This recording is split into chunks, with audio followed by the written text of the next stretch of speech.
اسی طرح سے حالت روزہ میں دانتوں کا علاج کروانے کے لیے ڈینٹسٹ کے پاس جانے کا مسئلہ. عام طور پر ڈینٹسٹ افطار کے بعد نہیں بیٹھتے ہیں. لوگ کہتے ہیں بھائی مجبوری ہے, مجبوری کی وجہ سے کہتے ہیں پھر ہمیں تو روزہ چھوڑنا پڑے گا. نہیں, حالت روزہ میں دانتوں کے علاج کے لیے جا سکتے ہیں. ظاہر ہے اس میں وہ انجیکشنز بھی لگاتے ہیں سن کرنے والے, وہ بھی لگوائے جا سکتے ہیں. بار بار منہ میں ظاہر ہے وہ پانی بھی ان کے آ رہا ہوتا ہے اور اس کو بار بار اس کو پانی کو منہ سے نکالنا بھی ہوتا ہے. بس وہ پانی حلق کے اندر نہ جائے, کوشش کریں کہ وہ کلی کر کے نکالتے رہیں. تو حالت روزہ میں دانتوں کے تمام ٹریٹمنٹ کروائی جا سکتی ہے, اس سے کوئی فرق نہیں پڑتا. انجیکشنز بھی لگوائے جا سکتے ہیں, منہ کے اندر بھی لگوائے جا سکتے ہیں, تو اس سے کوئی فرق نہیں پڑتا ہے. بس یہ کہ اس خون کو یا اس پانی کو جو بھی ہے وہ حلق سے نگلے نہیں, بلکہ اسے اگل دیں, باہر نکال دیں. اس کا انتظام وہاں پر ہوتا ہے. تو اس طرح اپنے روزے کو جاری رکھ کے دانتوں کا علاج کروایا جا سکتا.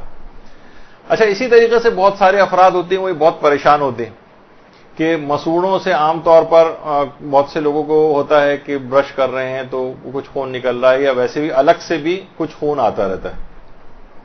تو دیکھیے, اگر یہ عمومی حالت کا بھی مسئلہ ہے, آیت اللہ سیستانی یہ فرماتے ہیں کہ اگر مسوڑے سے نکلنے والا خون اتنا معمولی ہے, یہ عمومی حالت کا بھی, روزے کو بھی چھوڑ دیجئے, اتنا معمولی ہے کہ وہ خود ہی آپ کے لعاب دہن میں گھل مل کے ختم ہو رہا ہے. استہلاک ہونا جسے کہتے ہیں, مستہلک, یعنی وہ اپنی یعنی گھل مل کے بالکل ختم ہو رہا ہے, تو اس کو نگل بھی سکتے ہیں اور منہ کو پاک کرنے کی بھی ضرورت نہیں. حتیٰ کہ منہ میں سے اگر کوئی خون آ جائے اور وہ زیادہ مقدار میں ہو تو ظاہر ہے پھر اس کو نگل نہیں سکتے. زیادہ مقدار میں خون نکل رہا ہے, مثلا کسی کا دانت ٹوٹ گیا اور زیادہ مقدار میں خون نکل رہا ہے, تو بس اس خون کو منہ سے تھوک دیں, منہ کو اندر سے پاک کرنے کی بھی ضرورت نہیں ہوتی.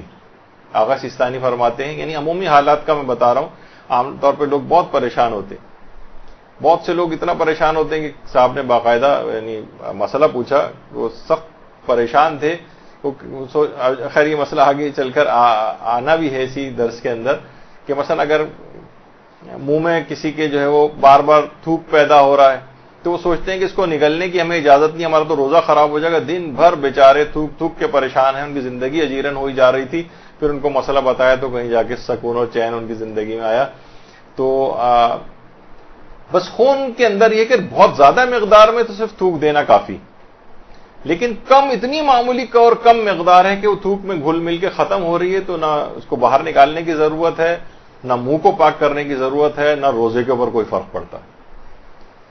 ہاں البتہ توجہ نہیں تھی اور بے اختیار اس خون کو نگل لیا تو روزہ بھی اس سے صحیح رہتا ہے, لیکن زیادہ مقدار میں ہو تو اس کو پھر باہر نکالنا پڑے گا. برحمتک یا ارحم الراحمین وصلی اللہ علی محمد وآلہ الطاہرین.